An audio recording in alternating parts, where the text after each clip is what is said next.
एक बार फिर आपका स्वागत करते हैं एनडी हरियाणा पर। एक किसान आंदोलन चल रहा है, लगभग जो है 1 महीने से ज़्यादा किसान नेता डल्लेवाल साहब जो है ना अनशन पे बैठे हैं और सरकार मतलब कोई भी उनकी बात नहीं सुन रही है। तो हमारे साथ पंकज श्रीवास्तव जी हैं, बहुत बड़ा चेहरा है, बहुत वायरल चेहरा है, इनसे बातचीत करेंगे। पंकज जी, क्या कुछ कहोगे सबसे पहले, क्योंकि किसान हमारी देश की रीढ़ की हड्डी है।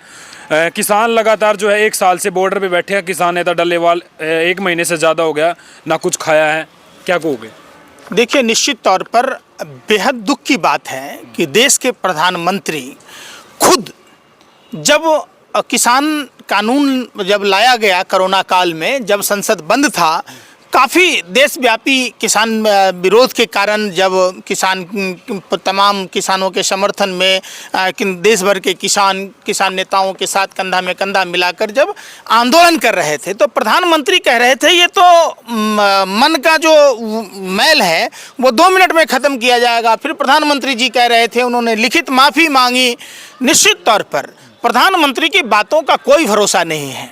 प्रधानमंत्री कब क्या बोलते हैं ये पता नहीं चलता है। प्रधानमंत्री जी इतना तो लाज शर्म रखना चाहिए कि आज जब आपके माफ़ी मांगने के कई साल हो गए, तो जाहिर सी बात है जब जिन बातों को आपने एमएसपी लागू करने की बात की थी, एमएसपी पर कानून बनाने की बात की थी, और आप जब प्रधानमंत्री नहीं थे तब आप देश के किसानों को उकसाते थे।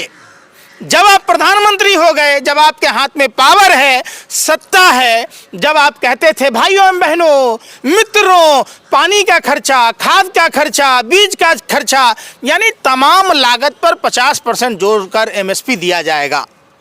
देश ने देखा जो पैसे आपने अपने औद्योगिक मित्रों को, जिससे पार्टी फंड में चंदा लेकर माफ़ किया, अगर देश के किसानों का माफ़ किया होता तो आज ये स्थिति नहीं होती।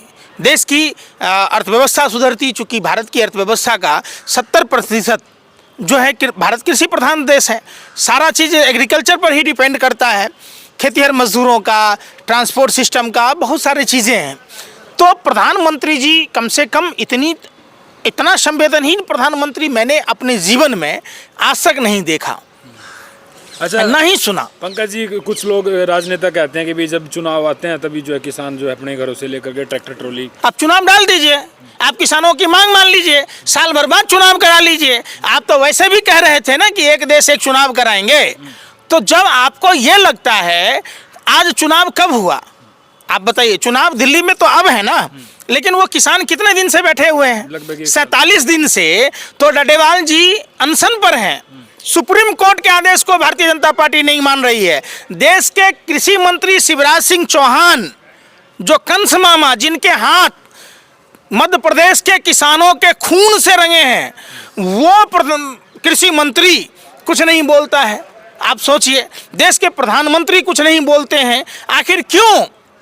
आज कल जो स्थिति हुई थी, हमारे किसान नेता जो अनशन पर बैठे हुए हैं डल्लेवाल जी, तो निश्चित तौर पर देश के सभी किसान संगठनों से, देश के सभी सामाजिक कार्यकर्ताओं से, देश के सभी राजनीतिक दल, जिन सभी पार्टियों में किसान प्रकोष्ठ है, यहाँ तक कि भारतीय जनता पार्टी में भी है। पंकज जी, जैसे आप पंजाब सरकार के खिलाफ क्यों नहीं आंदोलन करते?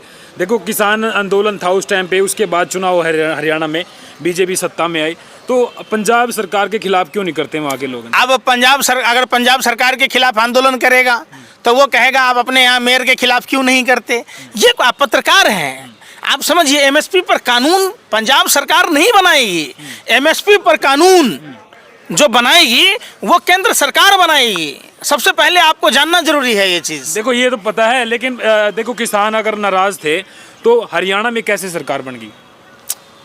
अब फिर वही वाली बात, जब इस पर आओगे आप, किसान आंदोलन और छात्र आंदोलन, देश की पहलवान बेटियों का आंदोलन, तमाम जो आंदोलन आप देखते हैं, उस आंदोलन में से चुनाव का कोई लेना देना नहीं है।